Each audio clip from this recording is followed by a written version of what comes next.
You wanna know where you can shove that flashlight? Lock the door when I leave. Yep, you go ahead and do what you have to do. I'll be fine. Alone, but fine. In a cabin straight from a horror movie.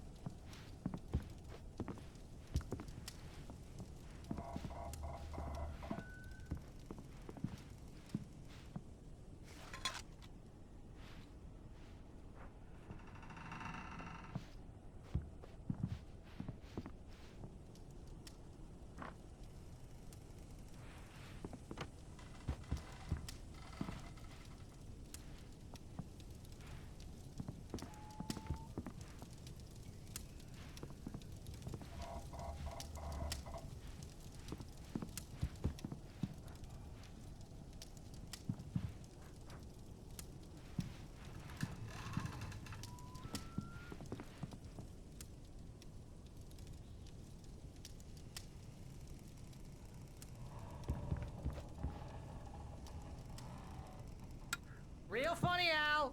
Real funny. Ha ha! Thank you! I'll just sit here in the dark till you come back. Or until I get eaten by a grue.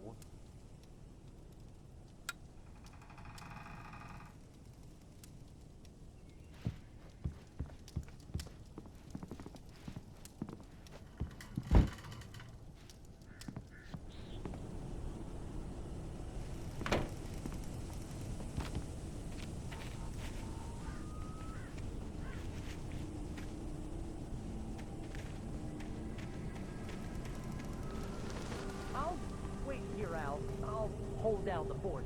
I'll be with you in spirit every step of the way, Al. Walk through the door now.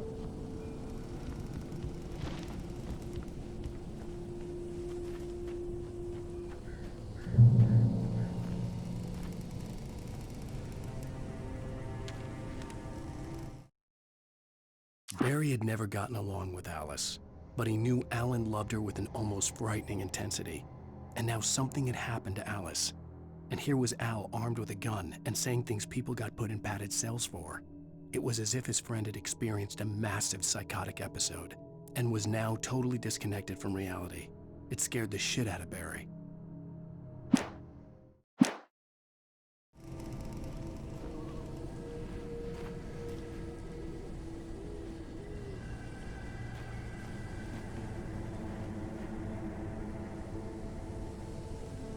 Barry had the keys to the car he rented. It wasn't a long walk to the visitor center, and it wouldn't be any use to me in the forest.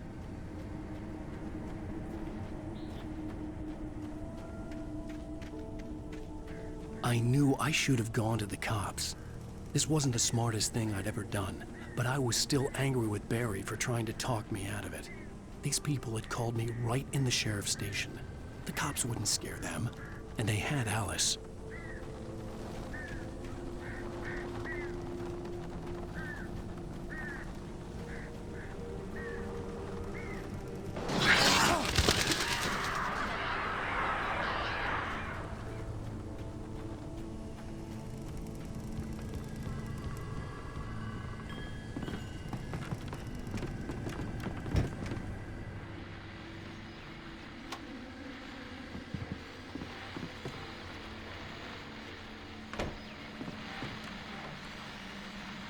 Welcome back to the show, folks. As promised, our very own Dr. Nelson has just parked his rear end in the studio. Doc, what's your Deerfest plan like? My plan? You make it sound a lot more organized than I ever seem to manage.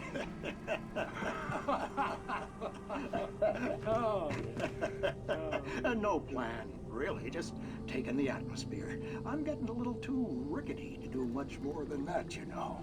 Oh, tell me about it. No sack race for us older gentlemen, huh? Yes, exactly, Pat. But I'm gonna check out the parade, of course. And I'll be one of the pie contest judges, too. Well, that takes a different kind of constitution. Oh, yeah. It's my kind of exercise. Now, Doc, seriously, you're in pretty good shape, though. You're the outdoors type. I know for a fact you're an avid fisherman. That's right. Matter of fact, just caught a heck of a largemouth bass early this morning. But you're not taking part in the fishing contest? No, not this year. See, Pat, I'm just not that competitive anymore. Now I just like to take my time and enjoy the peace of it. It's no fun if I need to worry about what I'm catching, you know? Considering your track record, the participants are probably pretty happy if you... Well, that's kind of you to say.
Crime and punishment.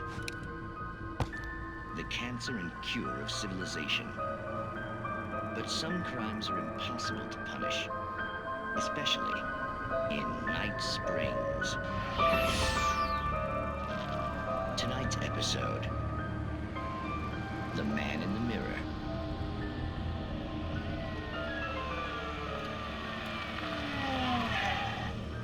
He's inside, Agent. He's a weird one. So, you're confessing to killing that guy, huh? Why? Had it coming? Yeah, but why would you do that? I mean, you're a nice guy. Normal. Took a kid to a soccer game. So how come at the game, you pick a guy and, quoting from the arresting officer's report here, assault the victim's head area repeatedly with the weapon of choice being a pair of bare fists? Wow, that sentence really flows, huh? Maybe you're not the literary type. Okay, so you mess him up. But why? Who was that guy? We couldn't ID him. Why would a guy like you do him like that? I didn't like his face? Well, you must have hated it, because you really went to town there. I mean, there's no way to tell what he looked like. No ID on him either. That must be difficult. But then we ran the fingerprints. Got a match. Your prints. Identical. Huh, how about that? Your son said you were wearing a white shirt when you took him to the game. But the white shirt is on the dead guy. It's plenty red now. You won't get away with this. Do you really think that's in any way relevant to me? I had plenty of time to talk to my boy before the cops arrived, you know? He won't stop screaming, am I right? You think he's ever gonna be okay? I left my mark. Believe me. You bastard. What? You gonna shoot me? What's the point? I'm going to prison. You got me. I don't understand any of this. And you never will. Don't worry. Maybe you'll see me again, Agent. Maybe in the mirror.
Rose knew that Rusty was in love with her, and she liked him too. She liked him a lot. He taught her to dance, and life had certainly taught her the value of a man who was gentle. He treated her well, made her smile, made her feel good. But Rusty wasn't the prince of her dreams, and that tended to underline the unbearable truth. She was no closer to that Hollywood magic than he was.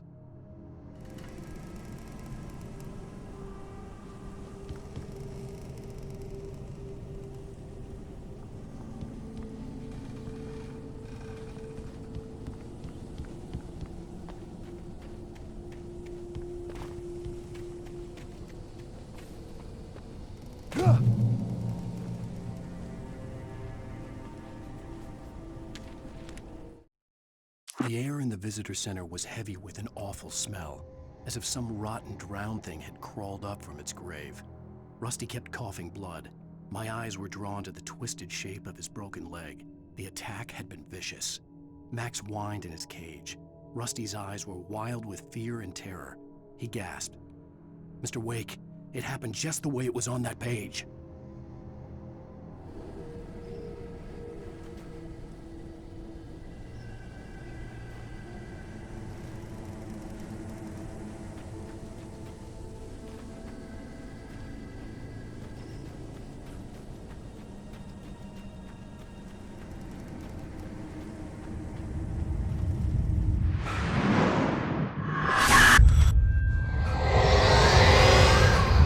Vision left me weak. This was no head injury. Rusty, damn. Rusty, hang on! Oh, God! I'm coming! Please, help me! Anybody? Help me! Help me! Can you hear me? Anyone? Please, help!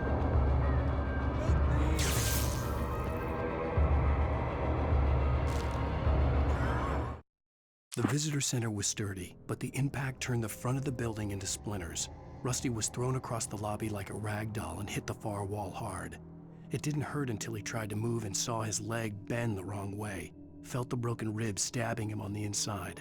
Rusty howled in pain and fear, suddenly afraid to die alone.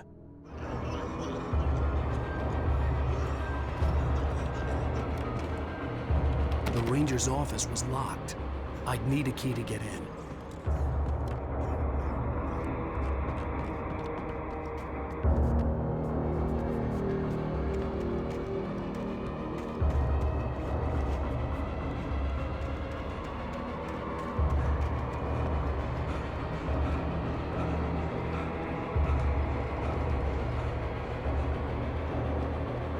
Hello? Back here! I'm back here! Hey, please help me! Mr. Wake? Oh, hell. It happened just the way it was on that page. I found. Came true. It knew. So dark. It'll come back for me. You must. The lights. In the office. I have the key. Okay, Rusty. Hang on. I'll be right back. Whatever did this couldn't be far. Rusty had found a page from the manuscript. It would help me understand what had happened. Shh. Good boy.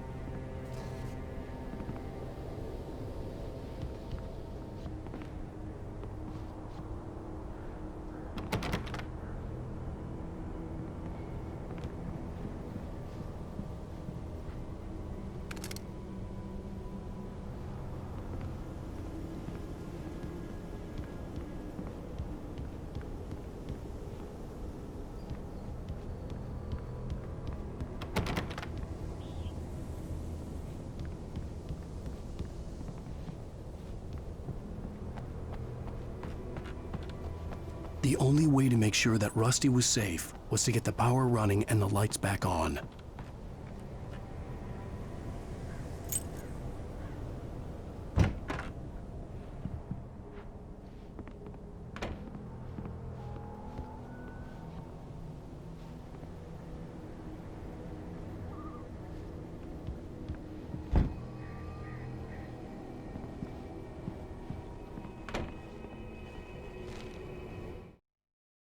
At the last instant, I changed direction and threw myself down. The axe splintered the trunk of a tree. I stumbled into the pool of bright light. My lungs burned. I was too exhausted to move. I tensed as I waited for the killing blow, but it never came. I raised my head. Nothing moved in the darkness beyond. For the moment, bathed in the cold light, I was safe.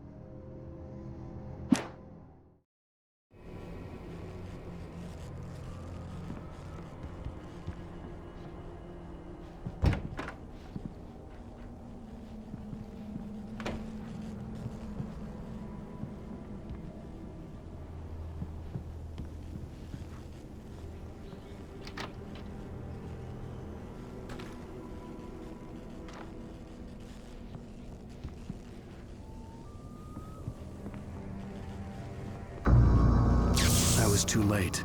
Someone had destroyed the circuit breaker. There was no way to get the lights back on.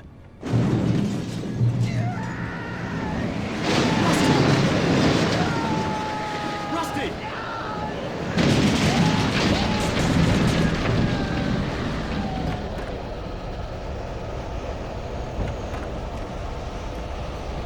The ground was covered with oily patches that looked like liquid darkness.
Something had torn a mammoth-sized hole in the wall.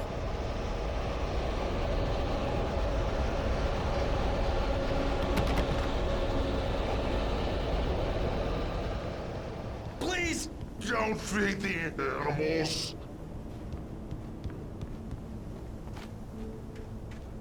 Fishing! Those visitors! Who purchase a park license? Obey!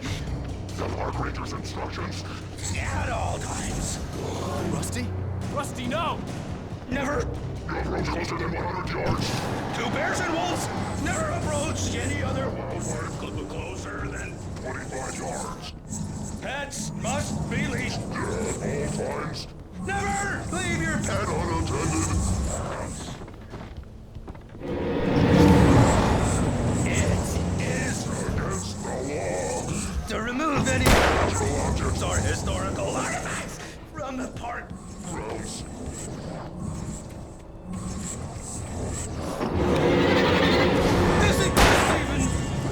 You may or even simple berries.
Forget about it, Barry. It's just me going crazy. Oh, jeez. Oh, jeez. You're not crazy. I wish you were crazy, but you're not crazy. Al, be careful. Stay in the cabin. Don't open the door for anyone. I mean it.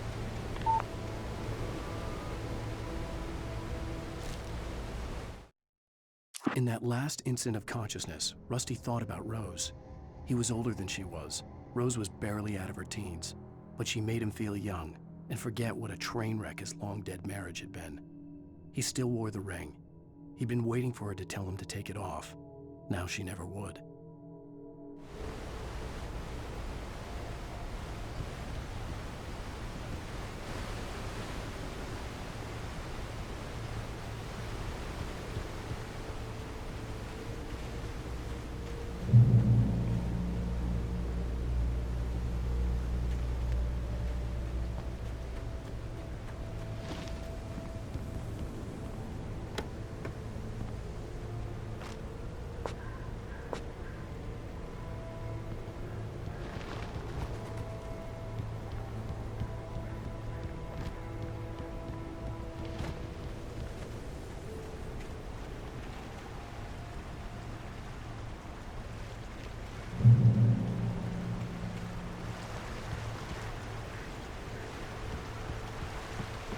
Lover's Peak was at the far end of the nature trail.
Lover's Peak was at the far end of the nature trail.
I turned the corner, afraid of what the flashlight's beam might reveal. Suddenly, a roughly painted symbol of a torch glowed in the light. Behind it, hidden by a rock, sat a battered metal trunk. It was here for a reason, packed with supplies, batteries, flares, ammo, things you need to make it through the darkness of the night. Something left behind by someone who knew what I knew, and more.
Agent Nightingale didn't want to be in Bright Falls. These little communities revolted him, and he didn't like the trees or the coffee. He now knew that impossible horrors lurked behind the storefronts and smiles. He desperately wanted to turn the car around and just drive until he passed out or ran out of road and booze. But he had a job to do. He had a rider to catch, at any cost.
Shit.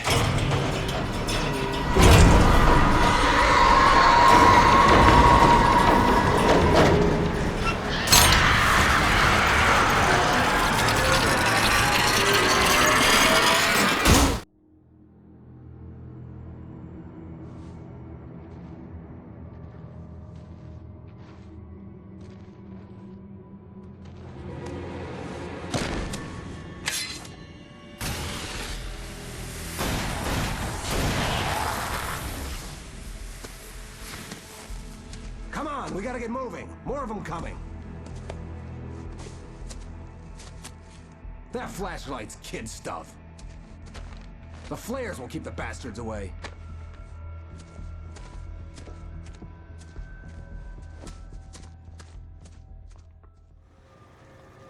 You can see them too? Hell, of course I see them. Come on, we gotta move. Why? Because that's the way the story goes. Yeah, but... Let's move! I lost my gun back there. Oh, I've got a gun. Just keep that light steady on him. It took a moment, but then I recognized him. He'd been on the ferry when I first arrived here with Alice. He knew my name. We were headed in the direction of Lover's Peak. There was no way this was a coincidence. He was the kidnapper. Come on, Wake. You better keep up. You set him up, and I'll knock him down, Wake.